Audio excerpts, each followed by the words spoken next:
வணக்கம் மக்களே. இந்த வீடியோ எதை பற்றின்னு பார்த்தீங்கன்னா, ஏற்கனவே ஒரு எபிசோட் போட்டிருந்தோம் இல்லையா, என்னுடைய கார் ஜேர்னியை பற்றி. அதனுடைய கண்டினியூவேஷன் எபிசோட் தான் இது. இதுக்கு முன்னாடி வீடியோவில் நம்ம ஆம்னி வச்சுருந்ததையும், அந்த ஆம்னினுடைய ரேடியேட்டர் பர்ஸ்ட் ஆகி அந்த தண்ணியெல்லாம் மேலே பட்டு, அந்த ஹாட் வாட்டர்லாம் மேலே பட்டு ஸ்கின் எல்லாம் பீல் அவுட் ஆகி எப்படி அதிலிருந்து நம்ம வெளியில் வந்தோம் அப்படிங்கிற விஷயத்த போன வீடியோவில் பார்த்துருப்போம். ஸோ நம்மளுடைய ஆம்னி கதை அதோட முடிஞ்சது. ஆம்னிக்கு அடுத்ததாக நம்ம ஃபேமிலியில் வந்த கார்னா பிரீமியர் 118 NE. நிறைய பேருக்கு பிரீமியர் பத்மினி தெரியும், அதை ஃபியட் கார்னு சொல்லுவாங்கல்ல, அந்த பிரீமியர் பத்மினியை தெரியும், அம்பாசிடர் தெரியும். பட் பிரீமியர் 118 NE எத்தனை பேருக்கு தெரியும், அதில் எத்தனை பேர் டிராவல் பண்ணியிருக்கீங்க, இல்லைனா அந்த காரை யாராவது யூஸ் பண்ணியிருக்கீங்களா, இல்லை இப்போ வச்சிருக்கீங்களா அப்படிங்கிறத கீழே கமெண்ட்டில் சொல்லுங்கள், தெரிஞ்சுக்கிறேன். ஸோ நம்ம ஃபேமிலியில் நமக்கு ஆம்னிக்கு அப்புறமா நமக்கு கை கொடுத்தது பிரீமியர் 118 NE. இதுவும் செகண்ட் ஹேண்டில் வாங்கப்பட்ட ஒரு கார் தான். இது 1990 மாடல் வெஹிக்கிள். இது இந்த 118 பற்றி சொல்லணும் அப்படின்னா, பிரீமியர் பத்மினி அப்படிங்கிறது ஒரு என்ட்ரி லெவல் கார்னு வச்சுக்கலாம். பட் 118 NE அப்படிங்கிறது ஒரு லக்ஸரி வெர்ஷன். எப்படி ஹிந்துஸ்தான் மோட்டார்ஸ்ல அம்பாசிடரும் காண்டஸாவும் இருந்துச்சு இல்லையா, ஸோ அம்பாசிடர் அப்படிங்கிறது வந்து என்ட்ரி லெவல் கார். ஸோ எல்லாருமே வாங்கக்கூடிய ஒரு காராக இருந்தது. பட் அதுலேயே ஒரு லக்ஸரி வெர்ஷன்னா காண்டஸாக இருந்த மாதிரி ஃபியட்டில், அதாவது பிரீமியரில் பத்மினி ஒரு என்ட்ரி லெவல் காராக இருந்துச்சு.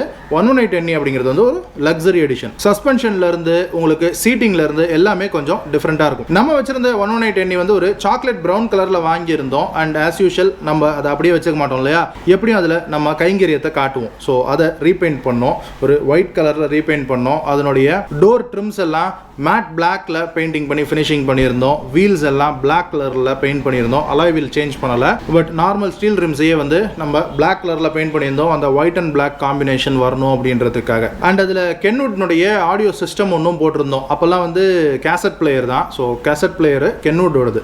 அப்போ வந்து மேஜர் பிளேயர்ஸ் இந்த ஆடியோ சிஸ்டம் மார்க்கெட்லன்னு பார்த்தீங்கன்னா கென்வுட் ஒன்று இருக்கும், இல்லைனா பயனியர் இருக்கும். ஸோ இந்த கென்வுட் பயனியர் இது ரெண்டுக்கு மேலே தான் நம்ம வந்து இது பண்ணணும். கொஞ்சம் காஸ்ட்லியாக போகிறவங்க அந்த பிளாப்பங்க் அப்படின்னு சொல்லிட்டு ஒரு பிராண்ட் இருந்துச்சு. உங்களுக்கு ஞாபகம் இருந்துச்சுன்னா கீழே கமெண்ட்டில் சொல்லுங்கள். ஸோ அந்த பிராண்டுக்கு சிலர் போவாங்க. பட் அதர்வைஸ் பார்த்தோம் அப்படின்னா கென்வுட் இல்லைனா பயனியர். ஸோ நம்ம கென்வுட்லேருந்து கேசட் பிளேயர் ஒன்று போட்டு வச்சிருந்தோம். அண்ட் அதனுடைய சீட்டிங்ஸ் பற்றி சொல்லணும் அப்படின்னா, எக்ஸ்டீரியர் பெயிண்டிங் பண்ணும்போது இன்டீரியர் சீட்டிங்கும் கொஞ்சம் நம்ம சேஞ்ச் பண்ணியிருந்தோம். அதில் வெஹிக்கிளோடவே வந்த சீட் கவர்ஸ் தான் இருந்துச்சு. ஸோ நம்ம அது எல்லாத்தையும் ஸ்ட்ரிப் ஆஃப் பண்ணிவிட்டு, அப்போல்லாம் இந்த வெல்வெட் கிளாத்தில் சீட் கவர் போடுறது அப்படிங்கிறது ரொம்ப ஒரு ஃபேமஸான ஒரு விஷயம், எல்லாருமே பண்ணக்கூடிய ஒரு விஷயம். ஸோ அதை வந்து இந்த சீட் அப்போல்ஸ்ட்ரி செய்கிறவங்க கிட்ட கொடுத்து நம்ம வந்து பண்ணணும். ஸோ சீட்டிங்ஸும் சரி, டோர் பேட்ஸு, அப்புறம் அந்த ரூஃப் அப்போல்ஸ்ட்ரி இருக்குது இல்லையா, ஸோ அந்த ரூஃப் லைனர் ஃபுல்லாகவே வந்து நம்ம வெல்வெட்டில் சேஞ்ச் பண்ணுவோம். அப்போல்லாம் வந்து இந்த ரூஃப் லைனர் பண்ணுறது அப்படிங்கிறதே வந்து ஒரு பெரிய ஆர்டிஸ்டிக்கான ஒரு விஷயம். நீங்கள் பழைய அம்பாசிடர், பத்மினி, ஃபியட்டில் எல்லாம் பார்த்துருந்தீங்க, இந்த 118 NE யூஸ் பண்ணவங்களுக்குலாம் தெரிஞ்சிருக்கும். ஸோ அந்த ரூஃப் லைனர், அந்த அப்போல்ஸ்ட்ரி இருக்கு இல்லையா, ஸோ அதில் ப்ளைவுட் வச்சு வெல்வெட் வச்சு அதுலேயே 4 ஸ்பீக்கர் வைக்கிறது, லைட் வைக்கிறது, சீரியல் செட் வைக்கிறது அப்படின்னு நிறையா அழகுபடுத்துவாங்க காருங்களை. ஸோ அந்த மாதிரி நம்மளும் செஞ்சுருந்தோம். அண்ட் ரொம்ப முக்கியமான விஷயம், நமக்கு அப்போல்ஸ்ட்ரி செஞ்சு கொடுத்தது யார் அப்படிங்கிறது தான் ஒரு முக்கியமான விஷயம் இருக்குது. இசையமைப்பாளர் MS விஸ்வநாதன் தெரியும் இல்லையா, கண்டிப்பாக தெரிஞ்சிருக்கும். அவரை தெரியாதவங்க யாரும் இருக்கவே முடியாது. ஆனால் அவருக்கு ஒரு தம்பி இருந்தார். அவர் ஒரு சீட் அப்போல்ஸ்ட்ரி கடை வச்சிருந்தாரு அப்படிங்கிறது உங்களில் எத்தனை பேருக்கு தெரியும். அதுவும் அண்ணா நகரில் சிந்தாமணின்னு ஒரு ஏரியா இருக்கு இல்லையா, ஸோ அந்த சிந்தாமணி பக்கத்தில் அந்த சீட் அப்போல்ஸ்ட்ரி செய்கிற அந்த கடை வந்து வச்சுட்டு இருந்தாரு. ஸோ அவர்கிட்ட கொடுத்து நம்ம ஸ்டிச் பண்ணது தான் நம்மளுடைய பிரீமியர் 118 NEல இருக்கக்கூடிய அந்த வெல்வெட் கவர்ஸ்.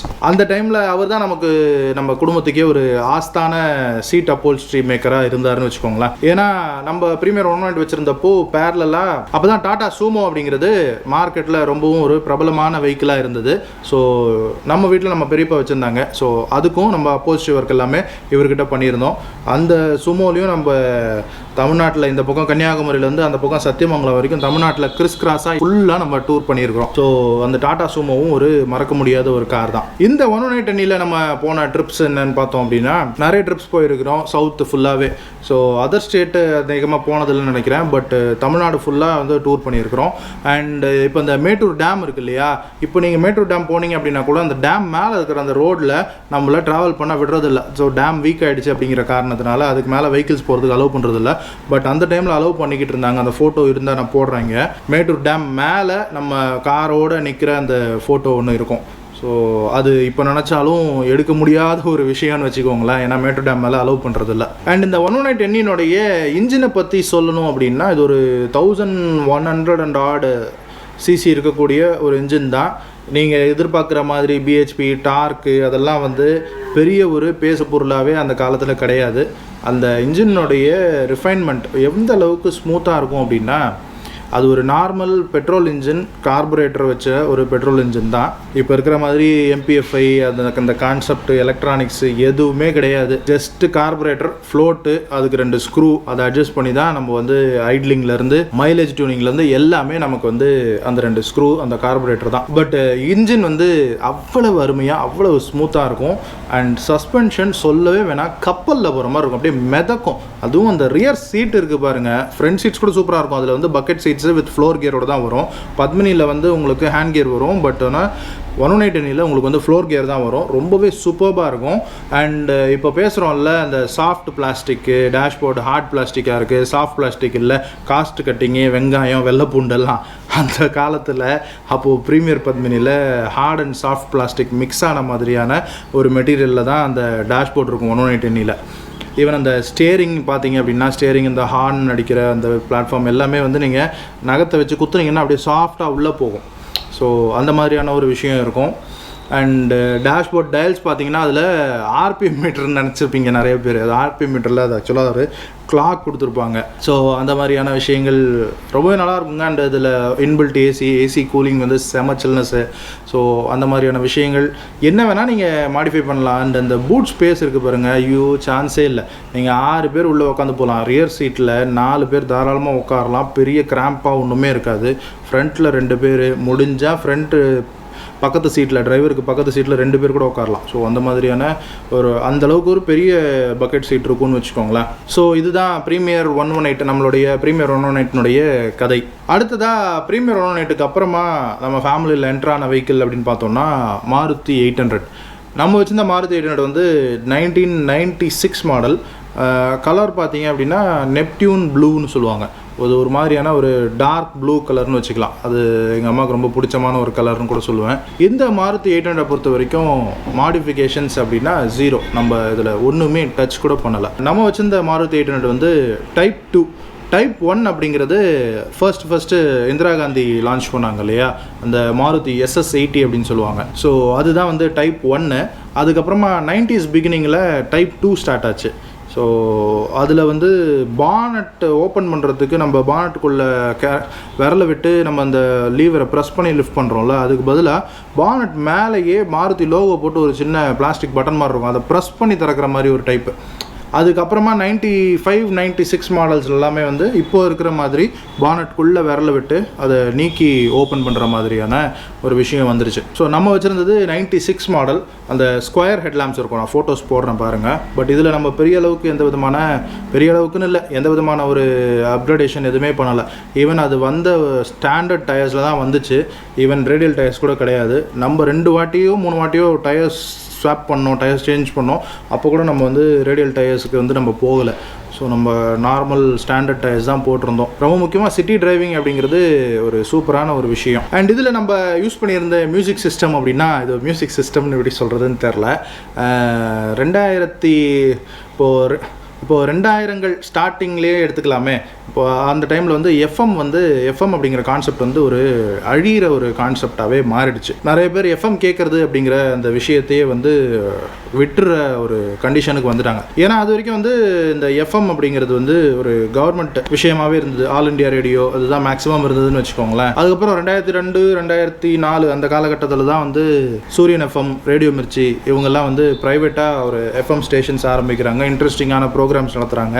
இந்த கொலோக்கியலான தமிழில் நம்ம இப்போ பேசுகிற மாதிரியான, நம்ம ஜென்ரலாக 2 பேர் இருந்தால் எப்படி பேசுவோமோ அந்த மாதிரியான ஒரு கொலோக்கியலான ஒரு தமிழில் ஒரு பேச்சு வழக்கு தமிழில் பேச ஆரம்பித்து ப்ரோக்ராம்ஸ் நிறைய பண்ண ஆரம்பித்தாங்க.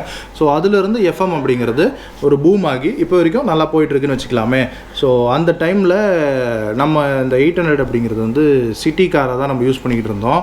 ஸோ அப்போ வந்து எஃப்எம் மட்டும் இருந்தால் போதும் அப்படின்னு அந்த டைமில் புதுசாக ஒரு கான்செப்ட் வந்துச்சு. எஃப்எம் மட்டும் போடலாம் அப்படின்ட்டு ஒரு ஆடியோ சிஸ்டம் வந்துச்சு. சின்னது இவ்வளோண்டு தான் இருக்கும், 2 டயல் தான் இருக்கும். அதில் ஸ்க்ரீனோ ஒரு சின்ன எல்இடி பார் கூட, கால்குலேட்டரில் இருக்கிற மாதிரி கூட ஒரு விஷயம் கூட அதில் இருக்காது. ஸோ உங்களுக்கு எந்த எஃப்எம் சேனல் வேணுமோ அதை வந்து சுற்றி இது பண்ணிக்கலாம். ஒரு பவருக்கும் வால்யூமும் சுற்றுறதுக்கு ஒரு நாப் ஒன்று கொடுத்துருப்பாங்க. 2 நாப் தான் இருக்கும். ஸோ அதுக்கு 2 ஸ்பீக்கர். ஸோ சிட்டியில் ஓட்டுறதுக்கு அது போதும் அப்படிங்கிற மாதிரியான ஒரு கான்செப்டில் இருந்துச்சு.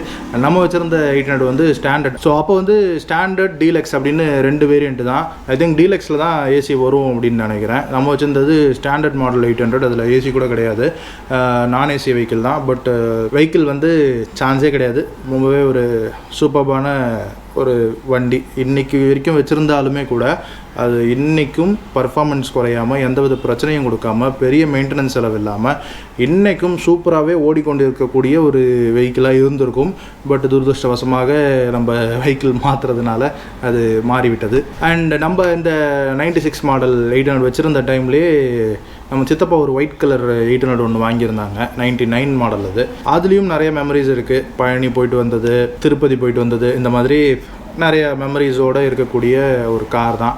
ஐ திங்க் அந்த வண்டி 99ல் வாங்கின உடனே தான் படையப்பா படம் ரிலீஸ் ஆயிருந்தது. முதல்ல வண்டி இந்த பிளாஸ்டிக் கவர், சீட் கவர் கூட பிரிக்காமல் நாங்கள் எல்லோரும் சேர்ந்து படையப்பா படம் போய் பார்த்தோம், சூப்பர் ஸ்டார் ரஜினிகாந்தோடது. ஸோ அந்த மாதிரி மெமரிஸ் எல்லாம் ஃபில்டாக இருக்கக்கூடிய வண்டி தான் 800. ஸோ இதுதான் நம்ம 800னுடைய கதை சுருக்கம். அடுத்ததாக 118Nக்கு அப்புறம் 800க்கு அப்புறமா நம்ம கிட்ட வந்தது வந்து நம்ம எதிர்பார்க்காத ஒரு வண்டின்னு வச்சுக்கலாமே. ஒரு இம்போர்ட்டட் கார் ஒன்று நம்ம ஃபேமிலிக்குள்ளே என்ட்ராச்சுங்க. அது என்ட்ரானதே ஒரு சுவாரஸ்யமான விஷயம். அதுக்கப்புறம் அதில் நம்ம செஞ்சது ஒரு சுவாரஸ்யமான விஷயம். இந்த விஷயங்கள்லாம் சொல்லப்போனால் வீடியோ ரொம்ப லெங்க்த்தாக போகும்.